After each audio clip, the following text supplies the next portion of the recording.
We will resume as soon as our host, Monique Lay, arrives right here on your community radio station, Rainier Avenue Radio.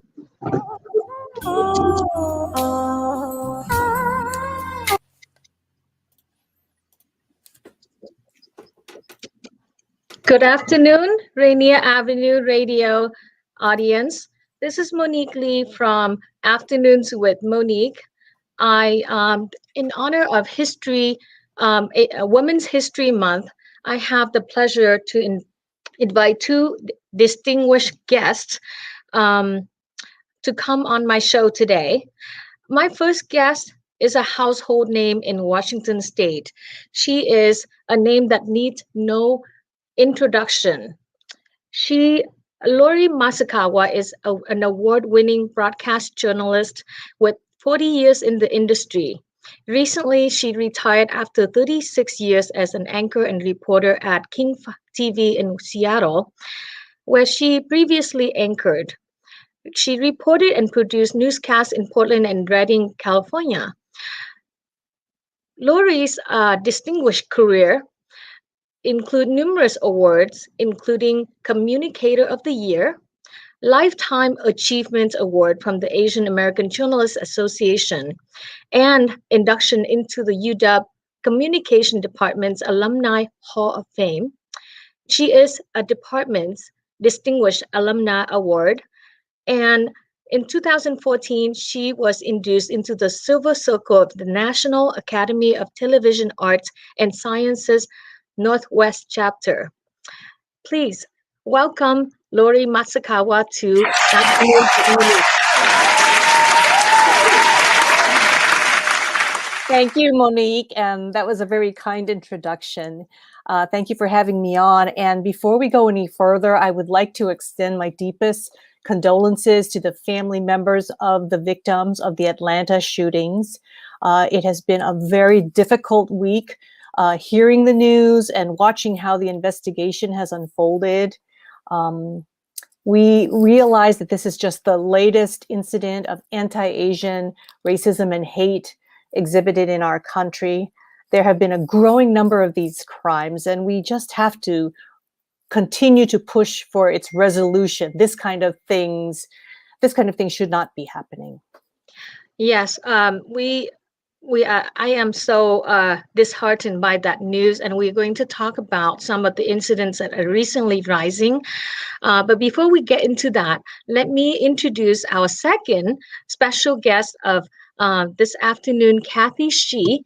Kathy Hsieh is one of the founders and co-executive producers for Sex in Seattle Productions, an Asian American woman-led theater company recognized by Audrey Magazine as a theater trailblazer. Kathy is also an award-winning actor, writer, and director.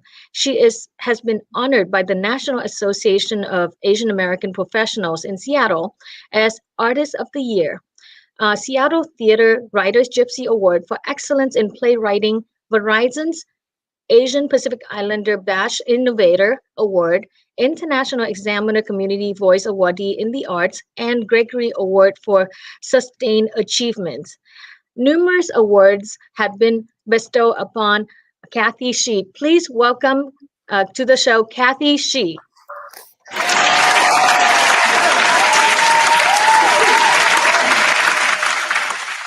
Thank you both for joining us today. This is such a relevant topic for us to discuss today. I know when I first contacted you, Asian hate crimes was on the rise, and the alarm bell was already ringing then, but with the Atlanta shooting with 6 Asian American women being shot and killed, and a crime wave has been rising across the nation against Asian Americans. This is such a timely topic for us to bring onto the air to discuss and perhaps come up with some sort of recommendation, suggestion, resolution, among many people that are also concerning. You two are two of the thought leaders and community leaders, community members, long-term community members. So let me just first start with Lori. Actually, Lori, you said hi. Why don't we say hi to Kathy first. Thank you. Thank you so much for having me here. And yes, this is when we planned this meeting, it was before the most recent rise in hate crimes against Asian American Pacific Islanders. So this couldn't actually be more relevant timing. And just really quickly, just for context, so people know, Stop AAPI Hate. .org is an organization that's been tracking this all throughout these last 14 months. And last year, as of December, there were about 2,900 reported hate crimes at that point on this site. And these are only the crimes that were reported. Since then, so meaning just these first 2.5 months of this year, there's been an additional 1,000 more added to that list. That shows you that over the course of this year, even as there's more hope in sight of where we're at right now in terms of the pandemic, the hate crimes have completely skyrocketed even since the beginning. I'm reading statistics that even between 2019 and 2020, 140% increase in Asian hate crime, which bring a lot of sadness and fear into the Asian American community. A series of assaults, vicious across the U.S. against Asian Americans, and anti-Asian American hate and sentiment is rising. It is so unfair. And so I thought, this has been mentioned on all the major channels from CNN, CNBC, BCC, worldwide. Numerous stations, all the stations are reporting Asian hate crimes rising.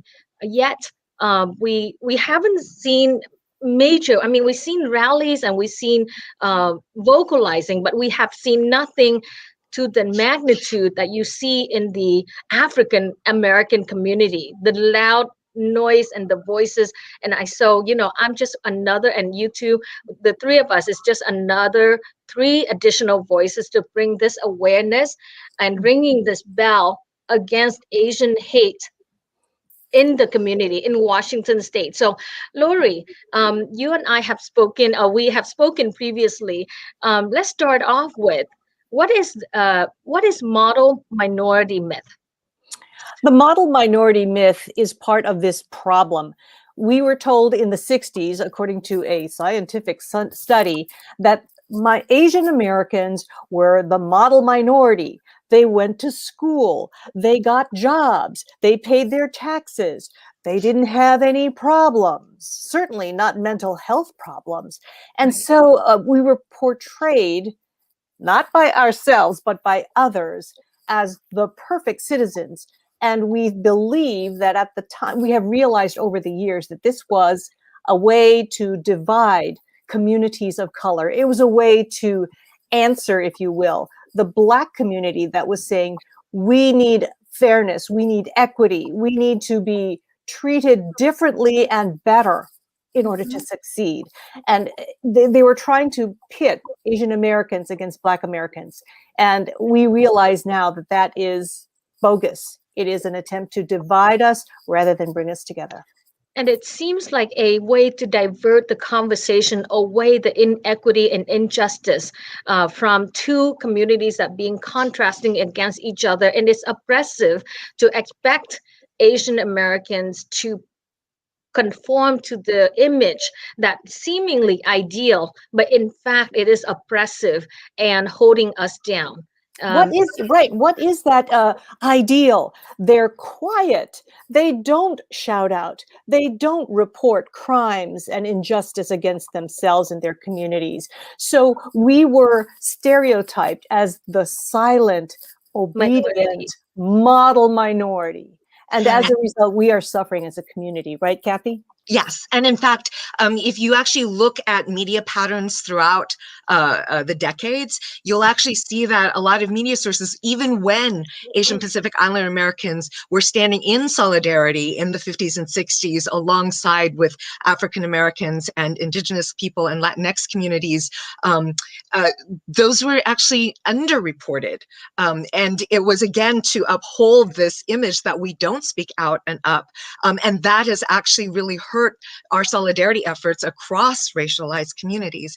And in relation to the events that happened yesterday in Atlanta, a lot of us Asian American Pacific Islander women have been talking about the fact that in the workplace, for instance, a lot of us, especially in light of last year, have not felt comfortable talking about the atrocities we've experienced because somehow it feels shallow in our work to support the Black Lives Matter movement.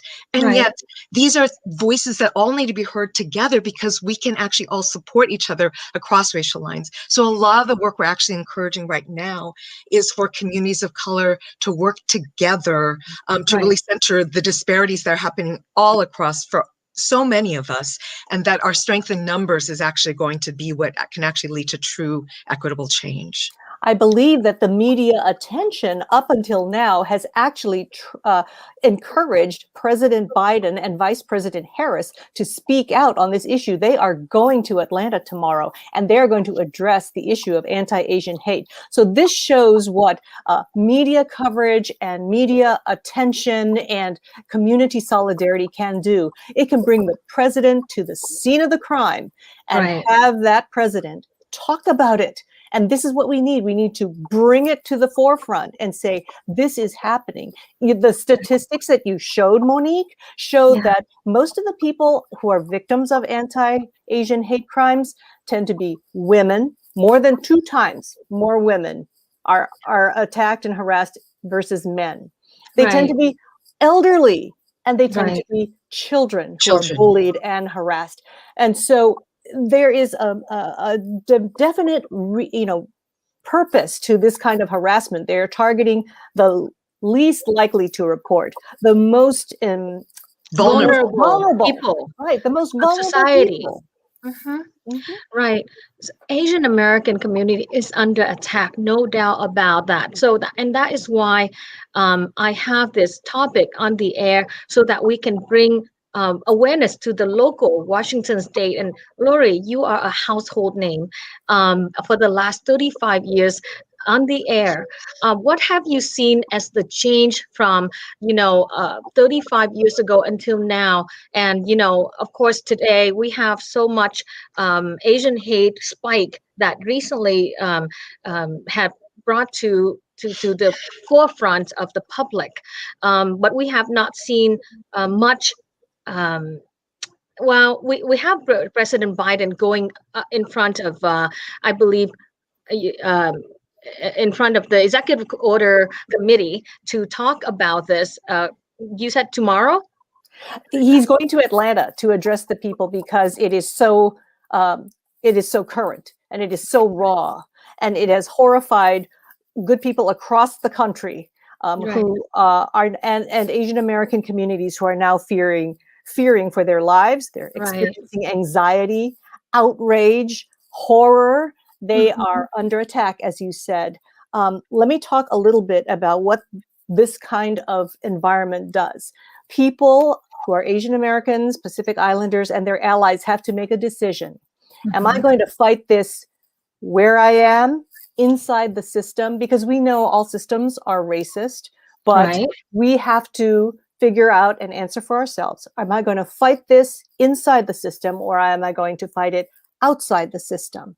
And so going back and looking back at what I did, and I don't know that I did this very consciously, I decided to fight it within the system. Here I was working at King, and finally, after decades of having just a white female anchor and a white male anchor, there was an opening for a weeknight anchor position. And I said, I'm applying for that. Now, I'd already been working at King for 15 years, and it was okay to have anchors of color on the weekends, early morning, for special shows, but there was no person of color, female anchor of color on a weeknight show at any of the stations, much less King. Wow. So in 1998, this 11 o'clock slot opened up. I put my hat in the ring. The station said, we're going to do a nationwide search. I had been working at King for 15 years. I had to audition along with all the other candidates. So I said, fine, I'll audition. And then I was selected to be the 11 p.m. anchor. lots of articles in the paper. Hey, this is really great. We have an Asian American anchor woman, weeknights at 11. Right. I thought that was wonderful. People wrote me notes, congratulations. And the next year, 1999, they gave me additional shows to do on King. You do the 10 o'clock on Kong. You do the 7 o'clock on Kong. And then in 1999, about a year and a half later, they said, we're taking you off the 11 and you're going to be replaced by a Caucasian woman. And I'm telling you now because in 10 minutes, I'm going to walk out into the newsroom and tell everybody else what we've done. So basically, I was promoted and demoted in less than 2 years. Wow. And so I didn't know what to do. Should I stay or should I go? Right. Should I sue? Should I not? These are the kinds of questions that go through your mind at the time. Right. Because it felt really wrong and really racist. Right. But I decided I was going to stay. I said, I'm here. It's a platform. It may not be the platform I wanted, but I'm going to stay because as long as I'm here, I will be visible to the greater community. And I think young people watching will say, hey, I can be an anchor woman. Even though I'm Asian American, I can be an anchor woman because look, there she is. She's on TV. Right. So I think as we go through things like this, we're going to have to make that choice. How do you fight the system? Do you go to court? Do you leave the industry? What do you do? So the end of the story. After this Caucasian woman was anchoring at King, she decided to go and work for a nonprofit. And so she left. And so they said, Lori, can you fill in for her at 11 o'clock? I said, sure. So I filled in for her while they conducted their next nationwide search. And I've been anchoring weeknights ever since until I retired 17 years later. You persevered and it worked out. And Lori, I have to say that I grew up in Seattle. I've grown up and lived in Seattle my whole life. And the only reason why I actually always tuned into King was because of you, was because of seeing you were there. And that's what made me choose King. So, and I know that's true for tens of thousands of other people in our state. And so it was a moment of truth. I mean, what do you do, right? Do you stay or do you go?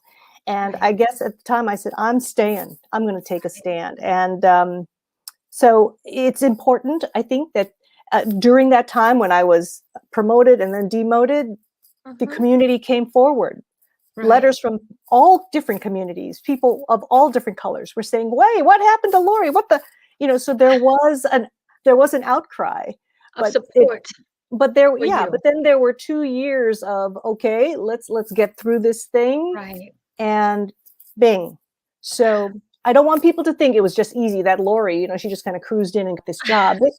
It was a battle. And when I think about how white Seattle was up until that point on the anchor desk, wow, things have changed in the last, 17 years.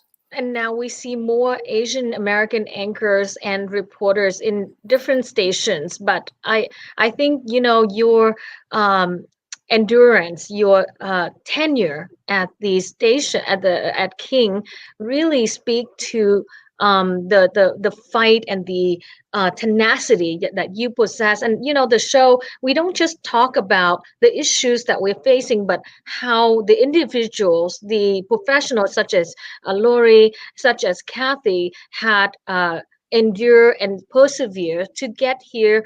And these are the micro and smaller and more hidden and more undercurrent discrimination or biased treatment that Asian Americans have to put up with in order to rise and persevere through the top of the professional ladder.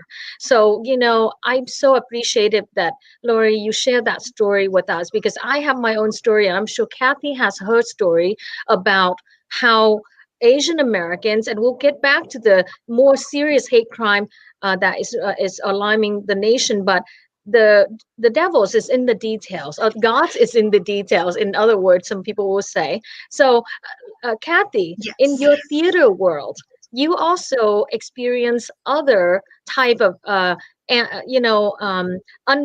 biased and unfair treatment. Share with us your point. Well, actually, I want to build on this conversation that we're having because I do think it's really relevant in terms of Diana, who's actually someone I really admire. She's been posting the comments that you've been seeing on your screens. Representation does matter. Yeah. And especially when you're talking about what our youth are growing up seeing and whether they feel visible or not. The reason why I think I ended up choosing to go into theater, I grew up very shy and introverted. Right. And it's because there weren't a lot of people who looked like me in television in very visible ways that were being, and so you don't know that you have a voice. And so even though I've always been very introverted and shy, I realized that in order for others, Asian Americans, especially youth growing up, they needed to see people using that voice. And I discovered theater. And for me, so a lot of people can say like, oh, the arts, they're fun, they're over here. But when it comes to communities of color in particular, for any person, the realm of arts can be such a powerful way of really putting front and center the faces of people that create visibility, that create voice, that share stories, that show that we have agency and we have a place to play. And so that was actually the reason why I moved into this realm. I saw an amazing performance by a young African American man that just literally transformed my reality, because I realized we needed more diversity in terms of the stories that we see and the connections that we make.